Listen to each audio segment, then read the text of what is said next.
Sunday mornings in the Johnson household were almost cinematic. The air was rich with the scent of fresh coffee and Jesse's cinnamon rolls, sunlight spilling in through the kitchen windows like liquid gold. Jessie moved between the stove and table, hair in a messy bun, a smear of flour on her cheek, the picture of warmth. In the living room, 12-year-old Jerry was glued to a soccer match, while 8-year-old Jasmine braided her doll's hair with intense concentration. Then came the sound of slow footsteps and that easy smile. Mr. Johnson, tall, broad-shouldered, weak and casual, but still effortlessly sharp. "Morning, sweetheart," he murmured, kissing Jessie's cheek. They gathered around the table, laughter mingling with the clink of plates. To anyone looking in, they were perfect. A family wrapped in love. Jessie believed it too. Until his phone buzzed. A quick glance, a flicker in his eyes, then he flipped it face down. It was nothing. Almost. But it was also the first crack in a world Jessie thought could never break. Jessie moved gracefully between the cooking cylinder and the dining table, her dark hair tied into a messy bun, flour dusted lightly on her cheek. She hummed a soft tune under her breath, glancing occasionally at the clock. In the living room, Jerry, their 12-year-old son, was sprawled on the couch, eyes glued to a soccer match on TV, while 8-year-old Jasmine sat cross-legged on the rug, carefully braiding her doll's hair. And then, right on cue, Mr. Johnson appeared from the hallway, wearing that easy smile that could disarm anyone. Tall, broad-shouldered, and impeccably dressed even on weekends, he leaned down to kiss Jessie on the cheek. "Morning, sweetheart," he said warmly. Jessie gave him a brief smile, her heart still fluttering the way it had the first time they met. "Breakfast is almost ready. Could you get Jerry to the table? And please, no phones today." Mr. Johnson chuckled, walking over to the couch. "All right, champ, off the TV. Your mom worked her magic again." Jerry groaned, but obeyed, muttering something about his team being so close to scoring. Jasmine skipped ahead of him, already pulling out her chair, her eyes lighting up at the sight of the cinnamon rolls. They sat together, the four of them, passing dishes and sharing laughter. Jessie couldn't help but glance around the table, her heart swelling with gratitude. She had always believed in building a home where love was the language everyone spoke, and moments like this convinced her she'd succeeded. After breakfast, the family drove to the park.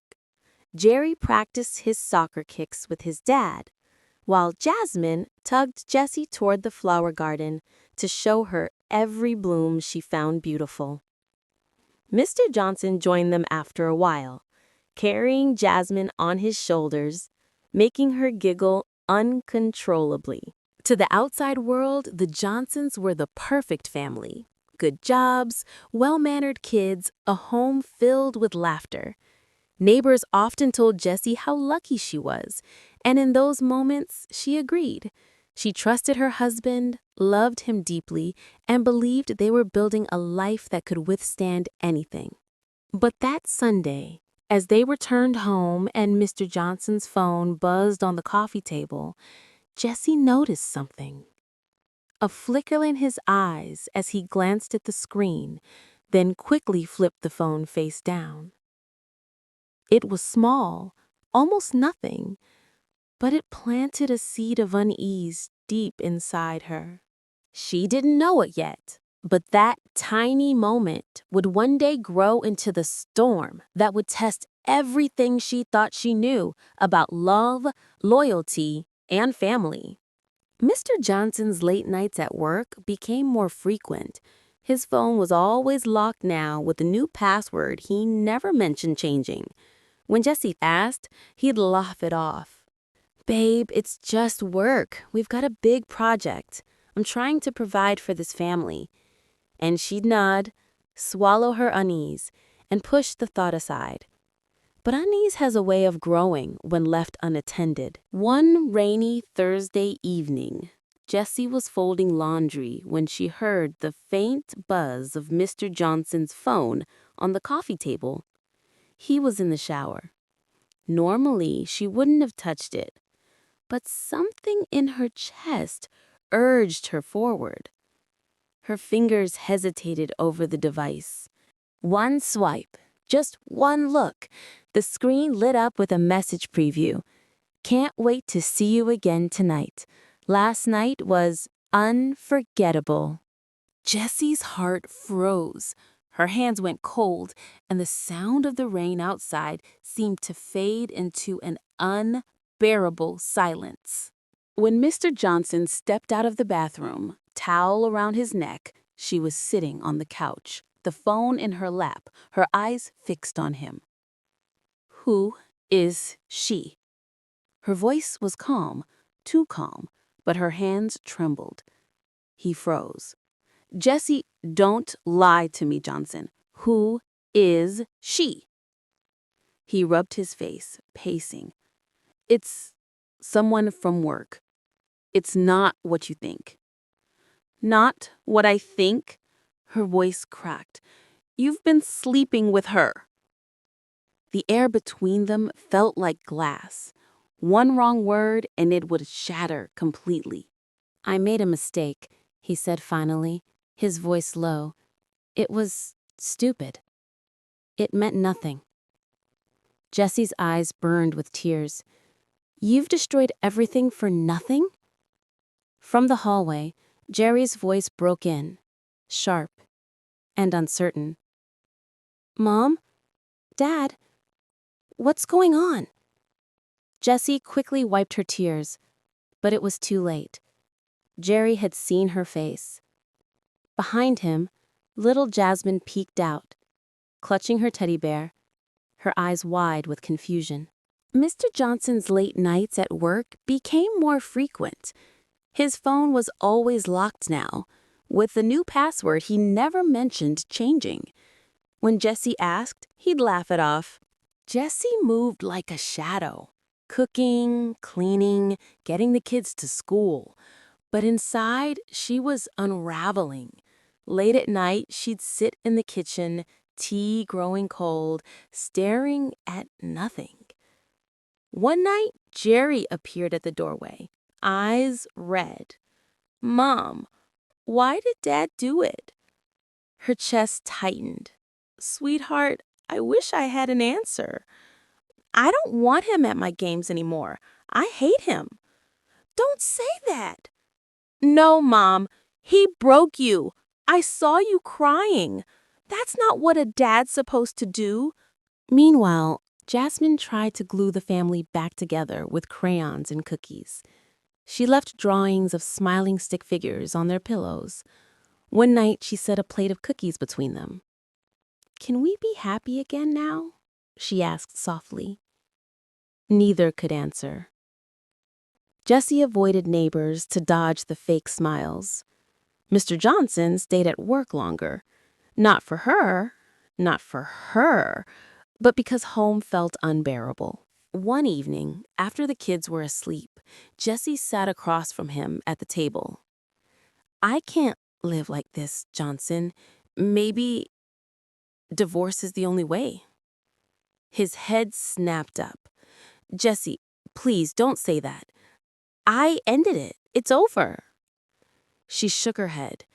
It's not just about ending it. You broke something in me, in us, and I don't know if it can be fixed. For the first time in weeks, panic filled his eyes. Please, just give me a chance to make it right.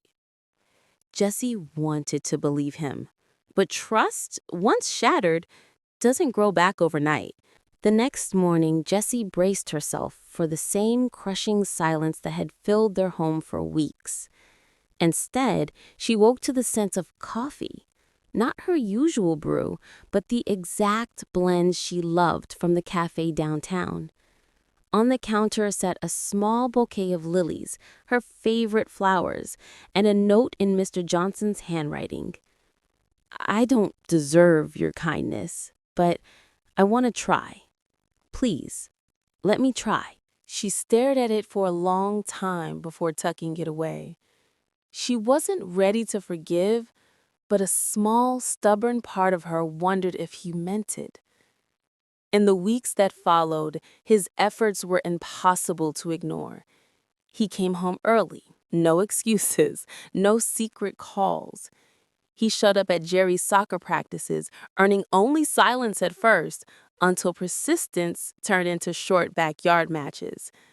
With Jasmine, Saturdays became pancake day, her laughter bubbling as syrup dripped down the plates. But Jessie still kept her guard up, until one evening, folding laundry, he finally spoke.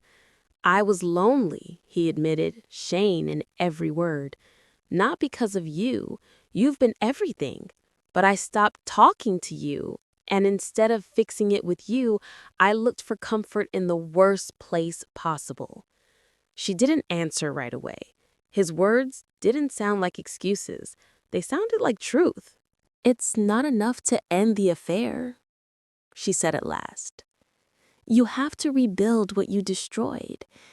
And that's going to take more than flowers and pancakes." He nodded. "Then I'll spend every day proving I can be the man you and the kids deserve." It wasn't forgiveness. Not yet. But for the first time, Jessie thought maybe they had a chance. It was Jessie's idea to start family therapy. The thought of sitting with a stranger and spilling your deepest hurts made her uneasy, but she knew they couldn't fix this alone. Too much had been left unsaid, too many wounds left to fester. Jasmine's voice trembled. "I just want us to be happy again. I don't like when we're mad. I get scared at night." Jessie's words came slowly. "I feel betrayed. Like the life I thought we had wasn't real, and I'm angry at him, at myself, at everything." Finally, Mr. Johnson spoke. "I feel ashamed. I hurt the people I love most, and I want to spend the rest of my life making it right." Week after week, the sessions peeled back the layers. Jerry still kept his distance, but now he had a place to voice his anger without it boiling over. Jasmine learned it was okay to be scared, and that her feelings mattered too. Outside therapy, Jessie noticed changes beyond flowers and apologies. Mr. Johnson washed dishes without being asked. He slipped notes into her purse reminding her to eat lunch. He asked about her day and truly listened. One rainy evening, Jessie stood at the kitchen window. In the yard, Jerry and his father were drenched, laughing as they kicked a muddy soccer ball.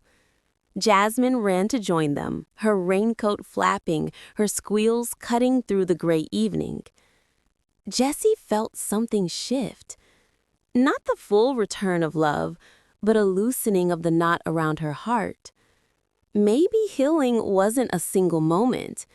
Maybe it was this, the slow, stubborn choice to choose each other, day after day. It was a crisp Saturday evening in early spring when Mr. Johnson asked, "Come out with me tonight. Just us, no kids." His voice was soft, almost pleading. Jessie hesitated. They hadn't gone anywhere alone in months, but something in his eyes made her say yes. He sent Jerry and Jasmine to their grandmother's for the night. When Jessie stepped out of the bedroom in a soft blue dress she hadn't worn since before the affair, his expression shifted, a mix of awe and hope. They drove to the quiet lakeside restaurant they once reserved for anniversaries. Candlelight shimmered on the water. Waves whispered against the shore. Over dinner, they talked, really talked about the kids, old memories, and even the dreams they'd stopped sharing. The silences between them felt different now, not heavy, but easy, like taking a breath. Then he reached into his jacket and pulled out a small velvet box. I know I don't deserve the vows you made years ago, he said, voice thick, but I want to make new ones. Vows built on truth, respect, and the lessons I learned the hardest way. I can't erase what I did, but I can promise this. I will spend the rest of my life proving I am worthy of your love again. Inside the box was a delicate ring, not to replace her wedding band, but to sit beside it, a symbol of their second chance. Tears blurred her vision. Forgiveness, she realized, wasn't weakness or blind faith. It was a choice. To believe love could survive if both people were willing to rebuild from the ground up. She smiled through her tears. All right, Johnson, let's start again. The next morning, Jerry and Jasmine ran into their arms. The laughter that filled the house felt lighter, freer, like chains falling away. They weren't the same family they had been before the betrayal. They were something stronger. And sometimes, the cracks made them even more beautiful.